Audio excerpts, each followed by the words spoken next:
couple of years is injuries, because when he has been healthy, he's been nearly unbeatable. He was the Tokyo Olympic champion, 2019 world champion. 2023, he was injured at the World Championships in Budapest. 2024, injured before the Olympics, could not run at the Olympic Games. He had not lost a race all year last year before the Olympics. Healthy again. He's run 45 seconds this season. We'll see what he has in store for us here, running out of lane number 6.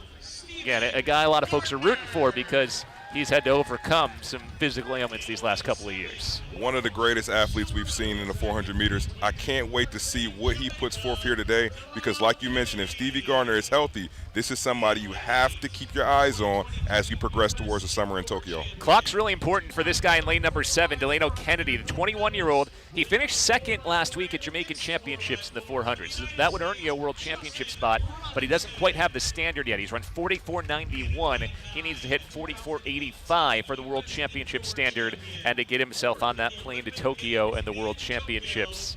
Lane number 8 belongs to Justin Robinson, the 23-year-old out of St. Louis, an Olympic trials finalist last year and U.S. indoor champion in 2023. Was a World Championship gold medalist also in 2023 in the 4x4. And then finally, Michael Cherry in lane number 9, the 27-year-old 2021 Diamond League Finals champion, Tokyo Olympian, 4th individually, gold in the 4x4, but has not gone sub 45 since 2022. Another one of those guys looking to recapture his top form here in 2025. You mentioned special athletes when they're healthy. Michael Cherry is another one. So if he's healthy, he's somebody I'm looking for. But I got 2 words for you. They are Bryce Deadman. That's who I've got my eyes on here in the 400 meters. Again, watching lane 3 for Deadman, who's gone 44.30 already this year.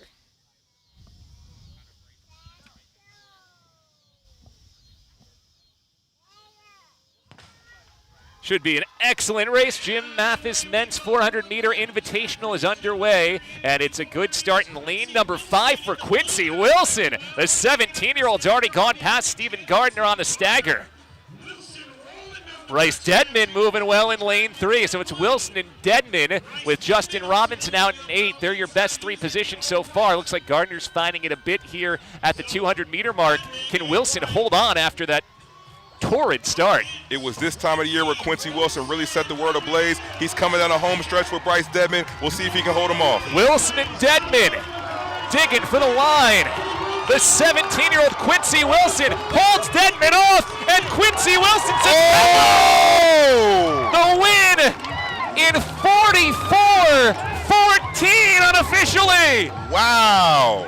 He breaks his own World U18 record. Oh my God. Quincy Wilson. 44.10 is the official time.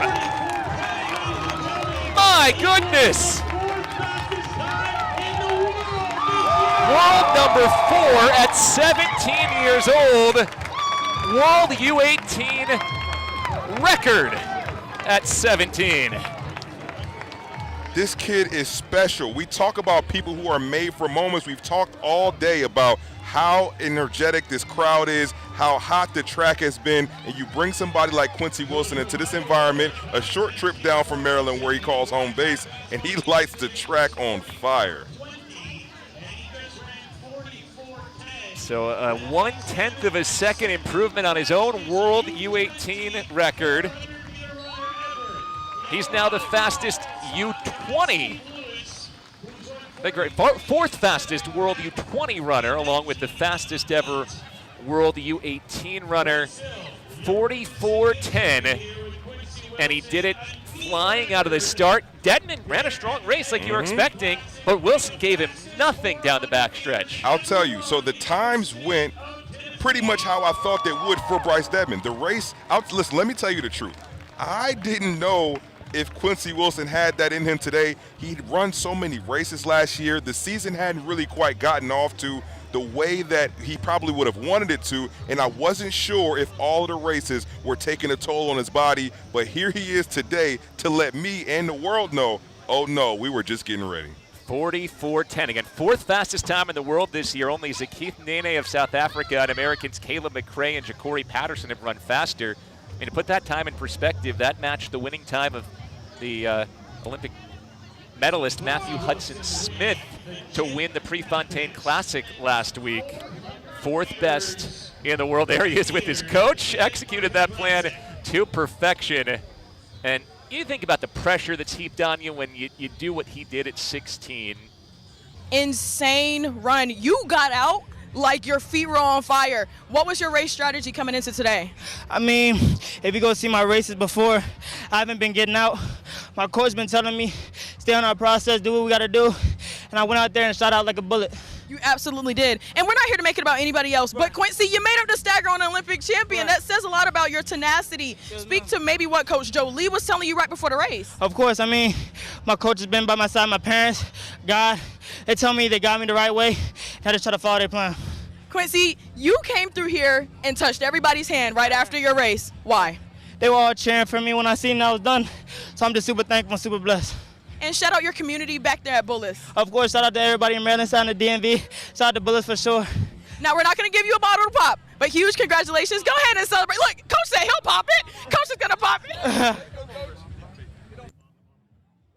Quincy's coach will pop the champagne here. Remember, he just said